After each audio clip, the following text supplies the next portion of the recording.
Meu nome é Florencio Almeida Vaz Filho, eu sou indígena do povo Maitapu, aqui da aldeia de Pinhel, no município de Aveiro, que fica bem perto de Santarém, na região do oeste do Pará. Eu sou professor de antropologia na Universidade Federal do Oeste do Pará, pertenço ao colegiado de antropologia e sou frei franciscano também. Devido a eu ser nativo daqui da região, eu me interessei muito pela história, pela memória e pela cultura, pela identidade também dos moradores e das moradoras dessa região que a gente chama de Baixo Rio Tapajós, que pega os municípios de Aveiro, Belterra e Santarém. E foi a isso que eu dediquei o meu trabalho nos últimos anos, a pesquisa para o mestrado, para o doutorado, e os projetos que eu tenho desenvolvido, projetos acadêmicos, de extensão, de pesquisa, a própria militância indígena, ela é muito voltada para os saberes, para as formas de organização, para as dinâmicas dessas comunidades, que são tanto ribeirinhas quanto indígenas. Nesse processo, eu ajudei a criar a reserva extrativista Tapajós Arapiuns e sou um dos assessores do movimento indígena aqui na região.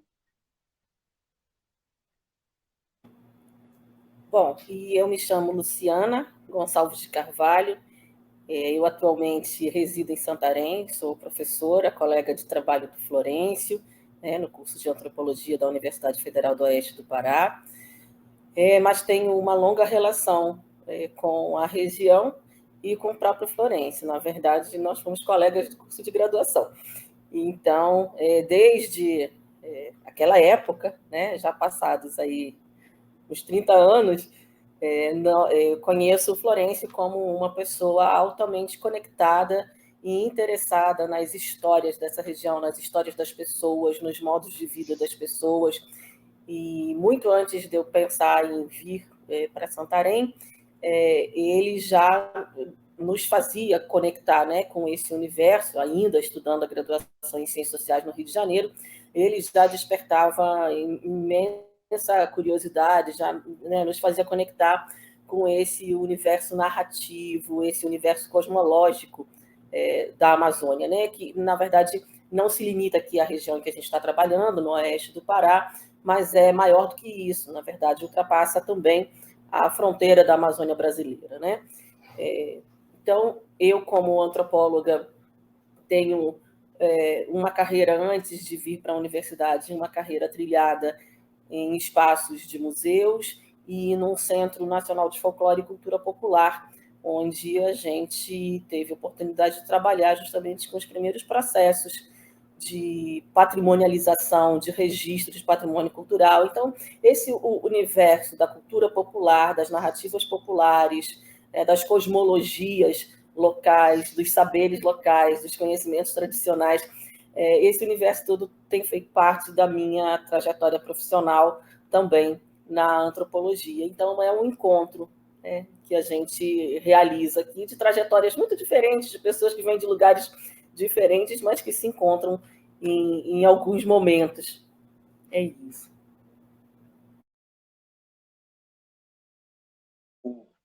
Penso que esse livro, respeitadas as proporções, ele tem alguma coisa a ver com aquela feliz conexão, com o feliz encontro do antropólogo Bruce Albert com o indígena Davi Yanomami. A Luciana Carvalho, branca, do Rio de Janeiro, uma das metrópoles do país, eu, indígena, daqui de Santarém, a gente se encontra na graduação ainda no IFIX, da UFRJ, do Rio de Janeiro, e a gente tem trocado ideias, ela já visitou a minha aldeia de Pinhel, a gente tem viajado no mesmo barco aqui na região, e quando ela e outros colegas criaram o PEPCA, que era o Programa de Extensão Patrimônio Cultural na Amazônia, e ela me convida a integrar esse projeto, eu chego lá com a minha experiência do programa de rádio A Hora do Chibé, que já existia, já era apresentado há anos na rádio aqui em Santarém, envolvendo alunos, indígenas, quilombolas. Eu chego para esse projeto, para o PEPCA, que hoje se chama Núcleo Sacaca, e a gente leva essa experiência e esse acúmulo de relatos. Essas histórias já haviam sido apresentadas no programa de rádio, elas estavam gravadas em áudio, e com o estímulo da Luciana, com essa provocação e o convite, ela nos apresenta a possibilidade de publicar parte dessas histórias. Foram 2 livros publicados dentro do Sacaca. O Pajés, Benzedores, Puxadores, que ainda está aguardando uma reedição, e Isso Tudo é Encantado. Então, a experiência da professora Luciana com a gestão de projetos, ela ajudou muito na seleção das histórias, os estudantes fizeram a transcrição dos áudios com muita fidelidade, nós procuramos apresentar o sotaque, o jeito dos nativos falarem, aquelas palavras que não são muito conhecidas em outros estados, outras regiões, a gente coloca uma nota de rodapé para que ninguém tenha dificuldade na compreensão, e a ajuda da Luciana foi fundamental nesse sentido. Ela não apresenta o programa de rádio, ela não tem a ligação com o programa de rádio em si, que seleciona as histórias, mas ela tem ligação com as comunidades de outra forma, em outras ocasiões, e no Sacaca a gente pôde juntar esses saberes, né? O meu, com a equipe do programa de rádio, e a professora Luciana com o aspecto mais conceitual, organizacional. A gente trabalhou muito intensamente nos últimos meses, últimas semanas, para organizar o livro, selecionar as histórias. Tem dificuldades práticas de alguma palavra que a gente não consegue transcrever, a gente foi resolvendo junto, e por isso que eu acho que o livro é muito interessante, ele é o resultado de várias mãos, de várias cabeças, né? Eu falei da Luciana e da minha pessoa, mas os estudantes da graduação da UFOPA, dos cursos de antropologia, direito e outros cursos, eles também foram muito importantes. E eles, ao fazerem a audição e a transcrição das histórias, eles também se reconectavam com as origens deles, que são origens também indígenas, ribeirinhas.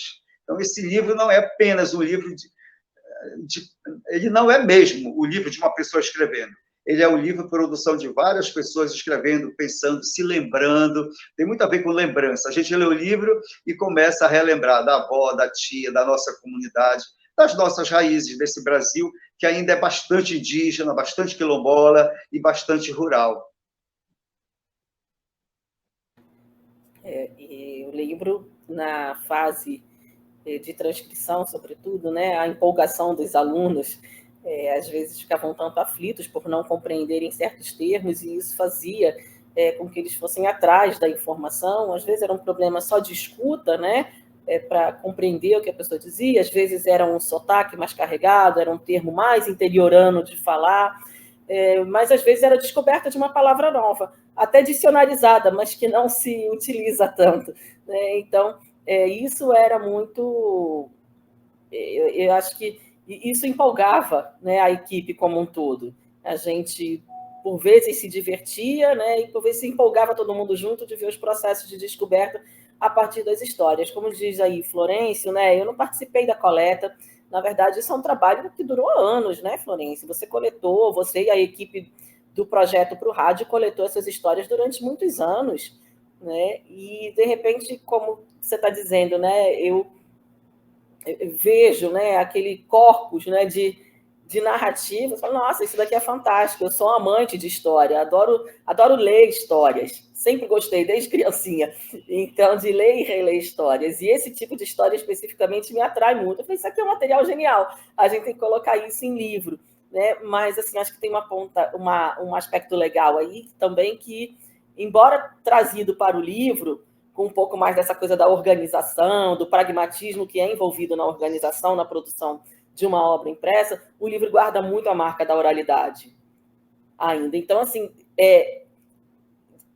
para quem conhece a região, eu acho que dá para a gente se deslocar para a comunidade, para a aldeia, de sentir o cheiro, sentir o vento, escutar o barulho do rio. Acho que as histórias... Cada palavra você vai fazendo assim de se deslocar. Para quem não conhece a Amazônia, quem não conhece os lugares, eu acho que dá para imaginar esses lugares onde aparecem lá a curupira, o boto, né? E aí acho que assim, imaginações várias.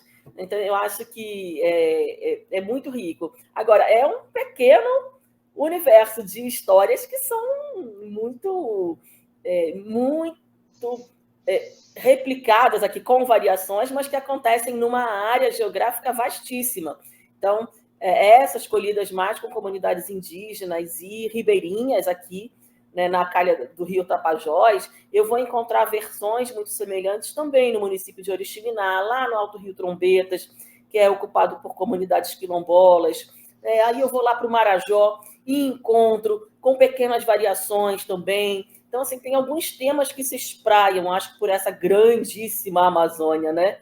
Então, assim, o pote de ouro, o tesouro enterrado, alguns temas são muito recorrentes. Então, isso dá, eu acho, que uma dimensão, para além da ligação das pessoas que narram essas histórias com o seu território, eu acho que é importante o livro para a gente pensar também como é que essas histórias perfazem um território maior, né? Um território múltiplo, sem dúvida nenhuma, mas um território Amazônia, né? Que ultrapassa fronteiras nacionais também, né? Das cordilheiras ao oceano, sabe? Pensar nisso, né? Porque essas coisas se conectam, então acho que isso tem uma dimensão muito interessante para pensar uma história de longa duração da região. Sim, tu estás falando, Luciana, sobre essas histórias que elas ultrapassam as fronteiras, essas crenças em espíritos encantados, invisíveis, que habitam a floresta, os rios, elas realmente vão embora e penetram no Peru, na Colômbia, na Bolívia, ou elas vêm de lá do Peru, da Colômbia e Bolívia e entram pelo Brasil. A crença do boto, por exemplo, ela é muito comum na Amazônia peruana, na Amazônia colombiana. Eles têm outros nomes, têm outros relatos, mas é ainda esse boto que se transforma, que seduz homens e mulheres com algo de fascínio e também de medo. Do mesmo jeito, a cobra grande, não à toa no livro a gente fala que existe uma crença aqui na Amazônia de que debaixo das catedrais de Óbidos, Alenquer, Santarém, Belém e Manaus, todas as cidades, existe uma cobra grande encantada que está debaixo dessas igrejas. E a gente fala da simbologia dessa cobra. Então, realmente não é um livro que vai ser compreendido só por quem é daqui do Baixo Tapajós ou só por quem é da Amazônia. É uma linguagem, a linguagem mítica, ela é muito rica, né? Ela permite interpretações, viagens, fantasias, até em outras regiões, principalmente porque tem por quem tem alguma relação com a floresta, porque o livro tem muito a ver com isso, com a natureza, rios, floresta.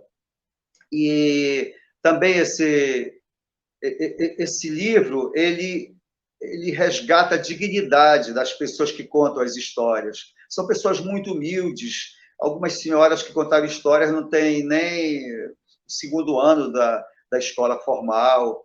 São pajés, benzedoras, que às vezes são muito discriminados nas suas comunidades. E no livro a gente trata essas pessoas com muito respeito. A sabedoria delas é reconhecida como sabedoria. Acho que isso é muito interessante nessa obra. As cidades na Amazônia, elas têm recebido um fluxo muito grande de moradores que vêm das aldeias indígenas, das comunidades quilombolas, das comunidades ribeirinhas, e as maiores cidades da Amazônia, como Belém, Manaus, Santarém, elas têm experimentado uma explosão populacional. E isso acontece também com as cidades menores. Essa geração, digamos, com a qual a gente trabalhou na UFOPA, os nossos estudantes, que são os voluntários que apresentam o programa de rádio Hora do Chibé, ou que ajudaram a fazer a transcrição das histórias, são jovens que já nasceram na cidade, mas os seus pais, avós, vieram das comunidades. E esses avós falavam muito dessas histórias para esses jovens. Eles voltavam ou voltam esporadicamente para as suas comunidades. Então, a relação deles já é um pouco mais fraca com essa origem rural, indígena, mas ela se mantém viva. Digamos que a oportunidade do projeto, do programa de rádio, da produção do livro, ela trouxe a oportunidade desses estudantes, indígenas ou não indígenas, de redescobrirem essa sabedoria, essa tradição, que eles até ouviam falar do Boto, mas, em geral, sendo ridicularizado, né? Porque o Boto... não, isso não é verdade, aí todo mundo ri do Boto. E as pessoas que são daqui da região, homens, mulheres, sabem que a gente pode até rir do Boto, mas não leve o Boto só na brincadeira. Você pode até rir da Curupira, fazer piada sobre Curupira, mas a Curupira não é brincadeira. A gente que é daqui sabe disso. E o livro trouxe essa realidade. E aí muitos desses jovens já não dominavam todos os termos, as palavras. Daí que, de vez em quando, a gente precisava ir ao dicionário, fazer uma pesquisa bibliográfica para orientá-los. Foi esse processo, assim.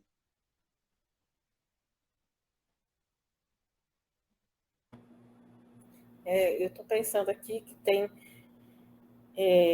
eu acho que isso se conecta também com a criação da universidade, né? Esse livro ele acontece muito pouco tempo depois da criação dessa universidade. A criação da universidade em Santarém, ela mesma representa, eu acho que uma nova fase, né, da cidade.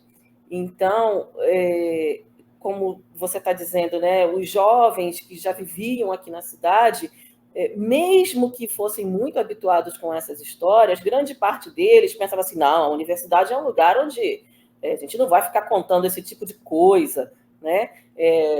Às vezes até pensando essas histórias como lendas, né? Isso aqui não é o lugar do sério, isso daqui é o lugar do dia do folclore.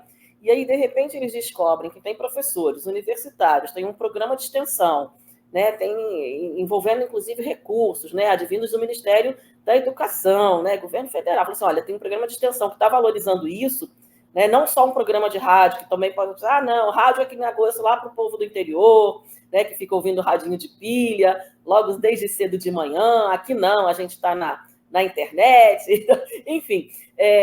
Eu acho que esses estudantes se deparam e assim, não, isso aqui tem interesse, isso aqui tem interesse intelectual, isso aqui tem interesse de visão de mundo, isso daqui tem valor para além daquilo que apenas os avós contavam, né? Então, acho que isso propicia um movimento de redescoberta que é muito importante. Acho esse ponto, assim, e tem a ver também, eu acho que com a missão da universidade, o livro sai cedo até, né, com poucos anos de universidade, então acho que o livro chama atenção, né, para isso, de que, olha, isso tudo que estava aqui, isso tudo tem valor, e a universidade também está aqui para dar atenção e reconhecer o valor disso, e não só trazer conhecimentos de fora. Acho isso importante no livro. Bom, pensando no livro, né, eu acho que o título não podia ser melhor. Isso tudo é encantado. O livro é um pedacinho da Amazônia. Eu acho que é isso. Quem tiver o livro em mãos tem um pedacinho da Amazônia em mãos. Dá para imaginar a Amazônia, dá para viver a Amazônia, dá para sentir, né, o calor da Amazônia. E eu acho que é isso. A minha visão do livro é uma visão da Amazônia. Isso tudo é encantado. O livro ele traz muito essa dimensão de quanto a floresta ela não é inimiga. A floresta, os animais da floresta, eles não são um perigo a ameaçar a humanidade. Muito ao contrário, eles são um complemento e parte da nossa humanidade. Eu lembro que a pajé, que já faleceu, a finada Dona Maria Santana Arapium, ela falava com uma certa saudade que o jurupari, que é um animal terrível, que amedronta as pessoas, o jurupari ele gritava para trás de um morro na floresta, e ela dizia que as pessoas destruíram a floresta, descamparam, queimaram a floresta, e ela disse, eu nunca mais escutei esse jurupari. Ela falava com uma certa melancolia, uma certa saudade, uma outra saudade do jurupari, que é um ser terrível, como eu já falei.